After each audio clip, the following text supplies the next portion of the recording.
It is nearly the end of the first day of Camp Nano, and I haven't gotten any writing, or rather editing, done since early this morning, although I did kind of get a head start. However, I fully expect my editing to kind of wax and wane in its productivity, because the first couple chapters really didn't need any major revisions. It was mostly just like some minor line edits, and I'm kind of cheating because I had sort of written those line edits in a paper copy already, so I was pretty much just inputting them. So I've got like a total of like 200 and something pages I gotta do. Let's see how many pages I'm at already. I'm at like 36 pages already done. So I'm trying to get my laptop back up right now. It is not loading Microsoft Word to save its life. Oh, there it goes. Finally. See? It was just waiting for me to complain about it to people.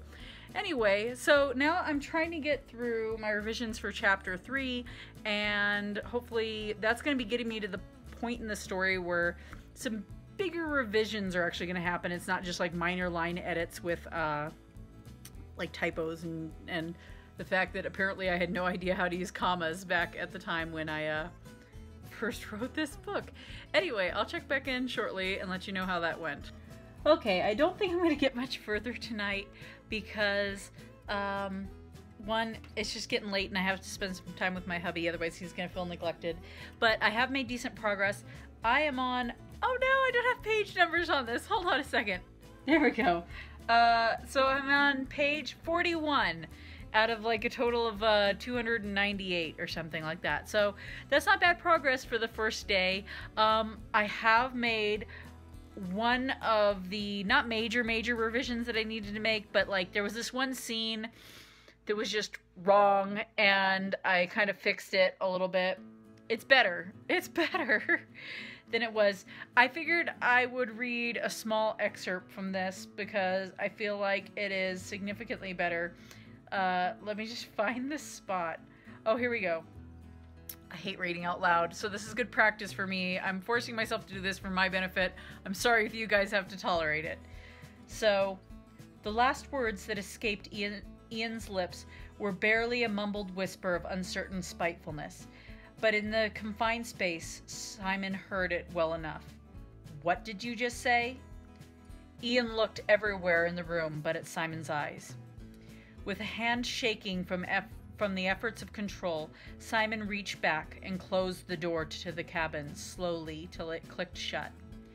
In the same motion, he twisted the latch, barring the door. Without the ventilation from the open door, the smell of booze was overwhelming.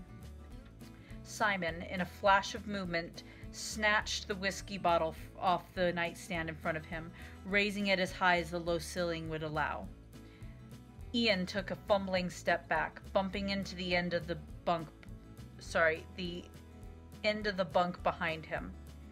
Simon, the bottle still raised, took a deep breath. He's drunk off his ass. It's nothing you haven't heard before. With a momentous effort, he forced his thoughts to de-escalate from murderous loathing back to a barely tolerant dislike. He tipped the bottle, pouring the remaining contents on the floor. Then, through grated teeth, he said, I'm going to pretend the fact that you've been drinking is making you stupid, even though we both know it's a pre-existing condition. Either way, while James is out for the moment, I'm in charge, and I don't want to see you out of this room till you're sobered up and capable of at least acting like a decent human being. If I catch you out of your room drunk, I'm going to bring back some of the old forms of punishment they used to have for insubordinate sailors.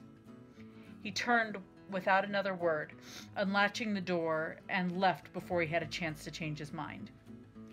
Anyway, I'm happy with how this scene turned out. I had a lot of trouble figuring out how I wanted to play this scene, and I think this is a lot better. I had kind of debated over him doing certain things, because we're really meant to hate Ian a lot, to the point that when bad things happen to Ian, we don't feel bad for him, but it does raise the stakes, because it then makes it obvious to the reader, oh, people can die in this book. Oh, no.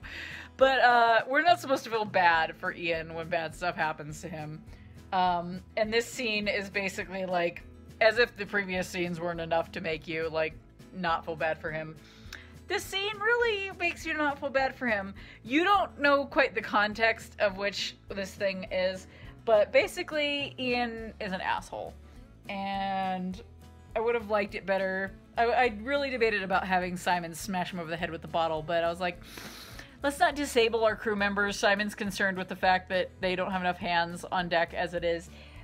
So let's not, like, disable any more of them. Since we already got one crew member, the captain, with a concussion, and he's, like, out freaking cold. Let's not have anybody else like that. Anyway, I think that's where I'm at for tonight. So I'm at, like, 41 pages, approximately. A little over 41 pages. But I'm very happy with how that ended up in there. And please excuse my horrible reading. Anyway, that's going to be it for me for tonight. I'm going to let you guys go. You guys have a great one, and I hope you're off to a good start for this Camp Nano. Bye-bye.